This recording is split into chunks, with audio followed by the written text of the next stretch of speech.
via NFL media due to Smith-schuster of the Pittsburgh Steelers and George iloka of the Cincinnati Bengals have been suspended without pay for one game each for violations of safety-related playing rules in Monday's game. NFL Vice President of Football Operations John Runyan issued the suspensions. In his letter to Smith-Schuster notifying him of the suspension, Runyan noted that Smith-Schuster violated Rule 12 Section 2, Article 7 which prohibits unnecessary contact against a player who is in a defenseless posture, and Rule 12 Section 3, Article 1 which prohibits unsportsmanlike conduct.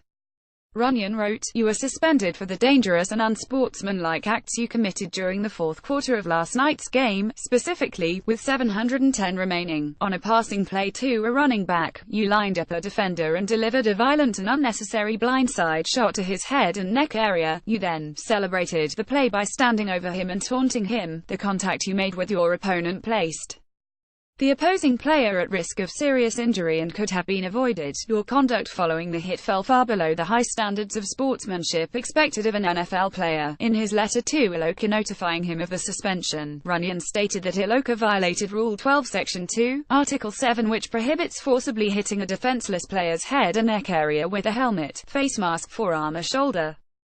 Runyan wrote, "On a play which began with 355 left in the game, you violently struck a defenseless receiver in the head and neck area. The competition committee has clearly expressed its goal of eliminating flagrant hits that have no place in our game, and has encouraged the league office to suspend offenders for egregious violations such as the one you committed last night." Both Smith-Schuster and iloka will be eligible to return to their team's active rosters on Monday, December 11, following the Baltimore, Pittsburgh and Chicago Cincinnati games on December 10. Under the collective bargaining agreement, the suspensions may be appealed within 3 business days.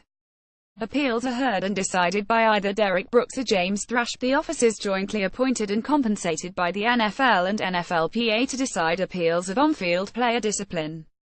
Money collected for violations included in the schedule of fines are designated for programs for former players. The NFL and the NFLPA have agreed to donate fine money through the NFL Foundation to the NFL Player Care Foundation and the Gene Upshaw Players Association's Players Assistance Trust.